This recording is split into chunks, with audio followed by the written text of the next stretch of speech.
नमस्कार दोस्तों, राधे राधे, सुप्रभात। कैसे हैं आप सभी लोग? उम्मीद है कि आप सभी लोग अच्छे हैं और एकदम स्वस्थ और मस्त हैं। तो आज ब्लॉग की शुरुआत किसी भी प्रकार की साफ सफाई के साथ नहीं हो रही है। आज ब्लॉग की शुरुआत हो रही है कद्दू के काटने से।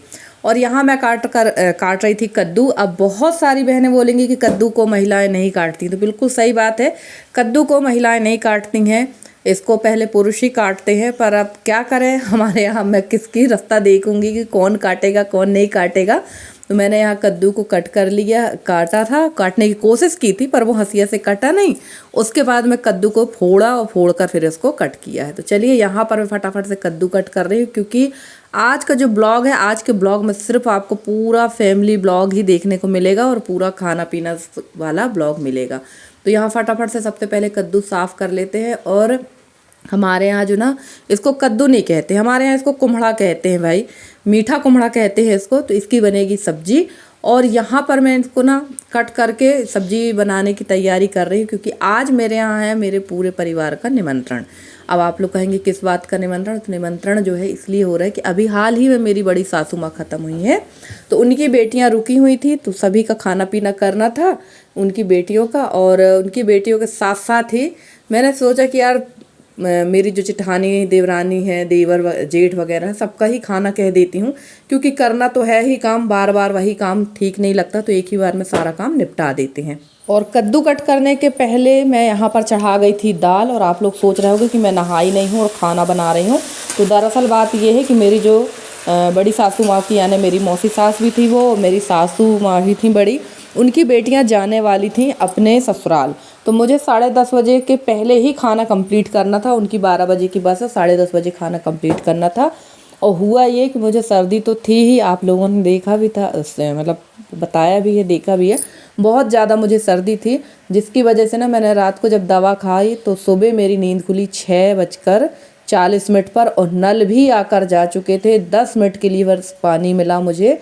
तो इसमें तो मेरी ही लापरवाही, क्योंकि नींद, अगर आप सर्दी जुकाम की दवा खाते हैं ना, तो उसमें नींद का बहुत ज़्यादा उसमें असर रहता है।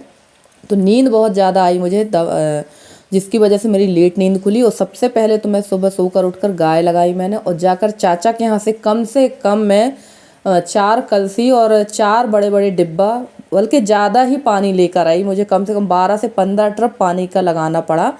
और मैं, सभी लोग, ज़्यादा लोग हैं, कम से कम हम लोग 22-23 लोगों का खाना बन रहा है। तो भाई जब इतने सारे लोग हैं तो पानी भी ज़्यादा लगेगा, खासकर पीने के लिए तो ये, और खाना बनाने के लिए। तो मैं दाल चढ़ा दी थी मैंने, और जब तक मैं यहाँ पानी लेकर आती रही तब तक मेरी यहाँ दाल पक गई है। और यहाँ छोंक देंगे कद्दू, और उसके बाद चलेंगे फिर से नीचे। तो फिर नीचे के जो हमारे काम है वो भी करते जाएंगे, और दाल सब्जी यहाँ पकती जाएगी, क्योंकि अभी हवा नहीं चल रही थी और समय हुआ था लगभग 7, 7:15 के करीब। तो यहाँ पर हवा नहीं चल रही, तो इतना खाना मेरा बन जाएगा चूल्हे में। और अगर एक जन मेरा हेल्पिंग हैंड होता ना, तो मेरा सारा खाना बन जाता चूल्हे में, क्योंकि ऊपर नीचे होना पड़ता है। और जब ज़्यादा लोगों का खाना पीना होता है ना, थोड़ी सी व्यवस्थाएं भी ज़्यादा करना पड़ती हैं। और ये जो प्रोग्राम था ये अनसिचुएशन के थ्रू हुआ। अचानक से ही रात को ने बोल दिया कि खाना कर दो। वैसे उनने एक दिन पहले, जब बैठकी के दिन ही दीदी लोग जब आई थी ना, जिस दिन मेरे कान में दर्द था उस दिन दीदी लोग आई हुई थी, तो वो मैं उनके सामने ही हस्बैंड ने कहा खाना कर दो। तो मैंने सोचा ठीक है, खाना पीना कर देते हैं, पर थोड़ा सा तबीयत भी ठीक हो जाए, और जब करना ही है तो सबका कर देते हैं। तो चलिए, अब यहाँ दाल और सब्जी पकेगी, तब तक आ गई थी हमारी दादी अम्मा।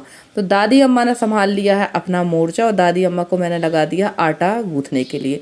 तो यहाँ पर दादी से मैंने बोला था कि लगभग 6-7 किलो करीब आटा यहाँ पर निकाल लीजिए और इसको गूँथ लीजिए। तो दादी बैठे बैठे यहाँ पर काम करेंगे। मैंने दे दी थी आटे की बोरी और पानी। और आप लोगों ने देखा भी कि मेरे यहाँ पुताई भी इस समय चल रही है, तो पुताई भी लगी हुई है मेरे यहाँ नीचे। और उसी बीच मैंने काट ली थी यहाँ पर बैंगन। तो दाल और कद्दू की सब्ज़ी हमारी बन चुकी है, और अब मैं आ गई थी बैंगन की सब्ज़ी यहाँ छोंकने के लिए।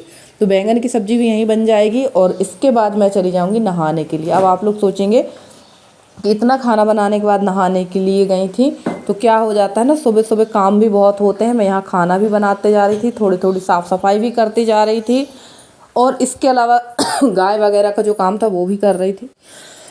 और जो भैया पोतने वाले आए थे उनके भी सामान में देती जा रही थी। और ऐसा नहीं, यशी भी हेल्प कर रही है, और यशी ने भी काफ़ी हेल्प की। दोनों ने मिलकर पूरे घर में झाड़ू वगैरह भी लगा ली, पोछा वगैरह भी लगा लिया था।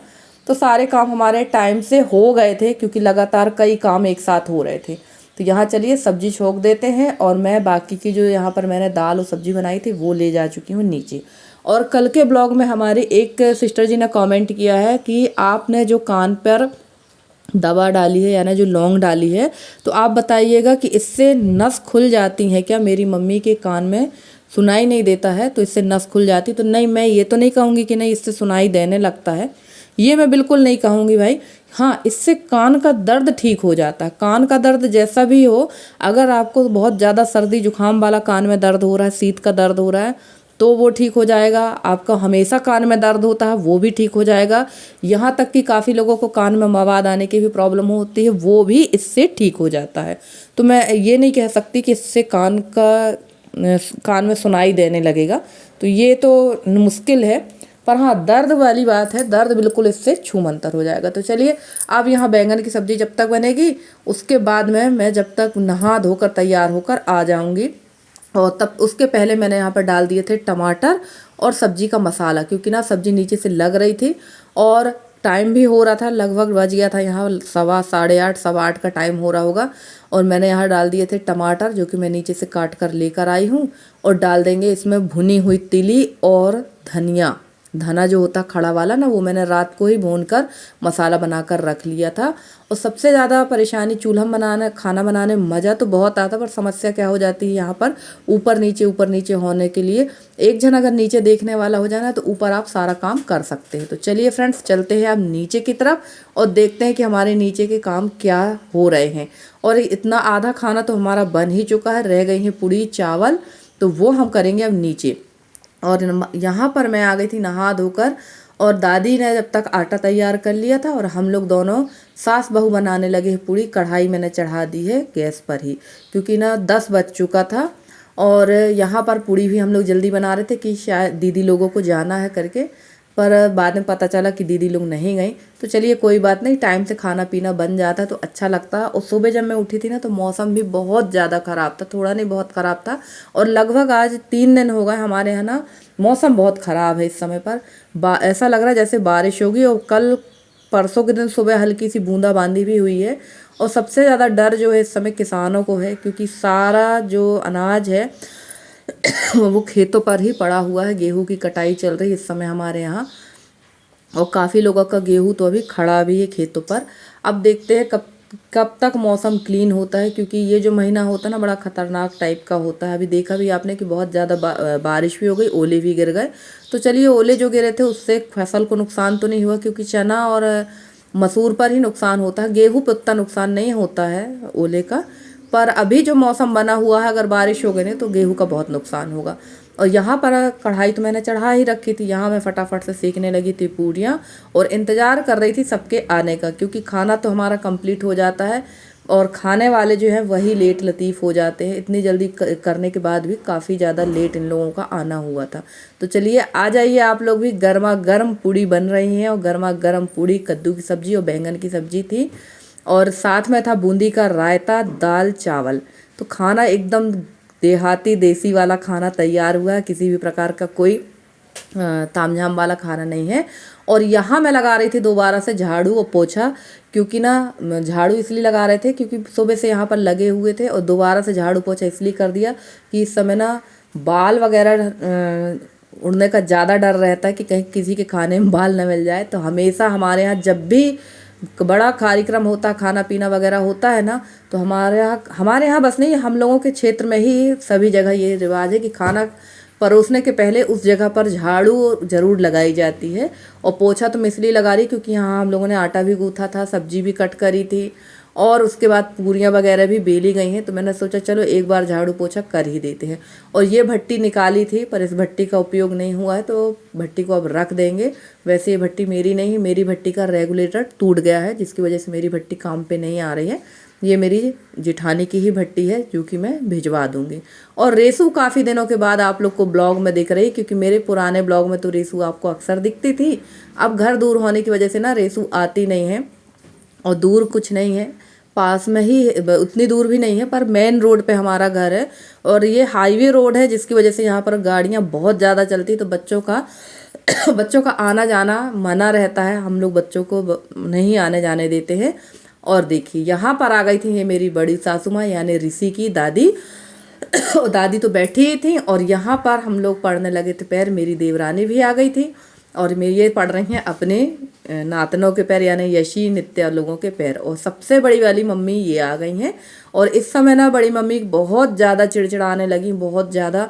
जब से ये जो अभी सासू माँ ख़त्म हुई ना मेरी, उनके बाद से बड़ी सासू माँ बहुत चिड़चिड़ाने लगी हैं।